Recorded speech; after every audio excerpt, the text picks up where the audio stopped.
Hi guys, so I like the idea of involving the public in debates on issues that affect them, but sometimes getting the opinion from the guy down the pub is not really the way to go, especially when it comes to complex situations and they're attempting to put forward either simple solutions or demanding reforms of organizations that they don't fully understand. This brings us to a debate that Sky News held on their show on Monday night. Members of the public could ask questions of a panel of guests. But I want to share this video from a guy called Dave from Doncaster. Let me be clear, my beef is not with Dave in particular, but the fact that Dave was invited on. Have a listen. All I see is that United Nations and NATO seem to have meeting upon meeting to discuss further meetings. Pre-meetings before the main meeting and then post-meetings to discuss what was said in the main meeting. Okay, well, you're not privy to what's being discussed in those meetings, so you can't really comment on what's happening in the meeting. But we can presume what was happening in those meetings because we see action after. So, for example, I imagine those meetings are taking place between member states of NATO. They're talking about deployment of new forces. They're talking about what military equipment can be handed over to Ukraine.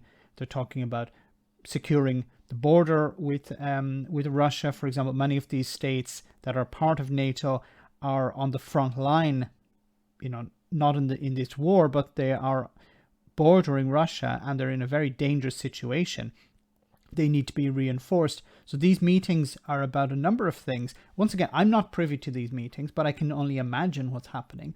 I don't think they're just chatting about the weather or something. They're talking about how forces can be reinforced. They're talking about troop movements. They're talking about new members joining. They're talking about threats, not just in Europe, but in Asia as well. I know on the outside it looks like they're just having a chat, but I think it's a bit more than that. All NATO has done is tell Putin what they won't do. They are and have been helpless to stop and put an end to this war. Now, you have to understand that NATO, if NATO were to get involved, then we would be seeing a very serious escalation, something that would be out of our control and out of the control of NATO. NATO does not want to get directly involved in this. What NATO have been doing is instructing members of NATO to support Ukraine, not NATO itself you can't say that NATO has not helped Ukraine.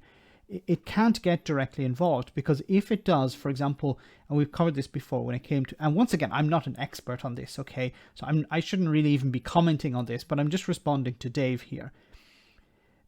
If NATO impose a no-fly zone, they'll have to shoot down Russian aircraft. If Russian aircraft get shot down, then Russia will strike NATO equipment outside of Ukraine because it will see, okay, NATO has in a sense declared war on me. Well, I'm declaring war. This will be Putin and Russia. Now I'm declaring war on NATO. And what members, it would declare war on the countries of NATO. So all those countries that border Russia that are part of NATO would be under attack or potentially under attack. And we would see a massive escalation of this. And we know the problem with that. This is not like fighting a country that doesn't have nukes, remember. This is a country that has either the second most number, we don't know actually because it's difficult to get access to numbers, but after the United States, I think it's Russia has the most. Or Russia maybe has more than the United States. Once again, it's difficult to get access to numbers. And we don't want to go down that road. I understand, and I'm frustrated as well. I really wish we could do more militarily to help Ukraine. But as soon as NATO gets involved, this thing, this thing escalates beyond our control. Meanwhile, all the time, bombs and bullets are killing Ukrainians. Atrocities are being committed on a scale not yet truly uncovered. Their country and properties have been decimated, and Ukrainian families disbanded all over the globe. I agree 100% with you, Dave. But what do you want NATO to do? As I said before, if NATO get involved, it's going to escalate beyond their control. So it begs the question, has this war exposed NATO and the United Nations as to whether they are relevant and effective for a global crisis of this magnitude in today's world? Yes, they are effective. Now, the United Nations, the problem with the United Nations is that Russia holds the power of veto over the United Nations. So whatever action you could try to organize within the United Nations, pretty much, any action against Russia in particular, it would be vetoed by Russia.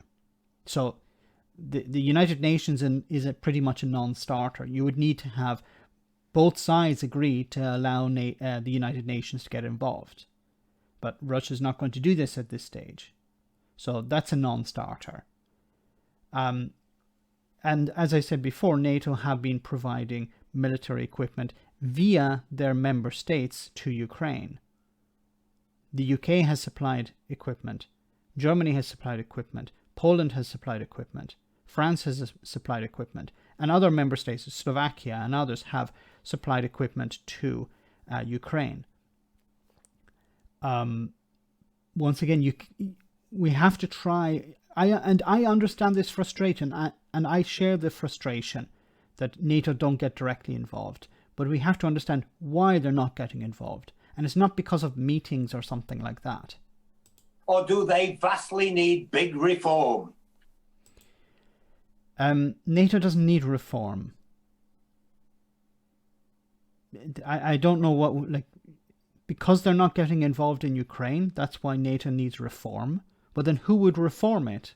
Well, the members of NATO would reform it, and the members of NATO are not asking for reform at the moment.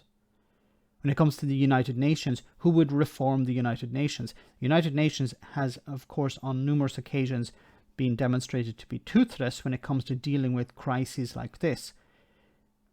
But one of the problems, of course, is the power of veto. If we could remove the power of veto, I think the UN would be able to do a lot more. But this is something that is historically built in to the United Nations. So yeah, you can demand reform, but who's going to lead the reform? It would require member states of both NATO and the United Nations to develop this reform, to reform these organizations. But when it comes to NATO, there is no appetite at the moment. Actually, many member states are happy with NATO. That's why we're seeing countries like Finland and Sweden want to join NATO. It could even happen this summer. So I think, I think, as I said at the beginning of this, and I'm not criticizing Dave here, but I think it's important to invite people on who have a better grasp than I do of this situation, because my understanding is pretty low level, and members of the public are probably pretty much in the same boat. Maybe I'm wrong here. Maybe I'm wrong to criticize this. Maybe it's this video should not have been uploaded by me. No, I'm not criticizing Dave here, but I think this does not help the situation. It's better to have experts on who actually understand both better than I and Dave of these situations. Let me know in the comment section, guys, what you think. As always, your comments are greatly appreciated. Thanks a lot.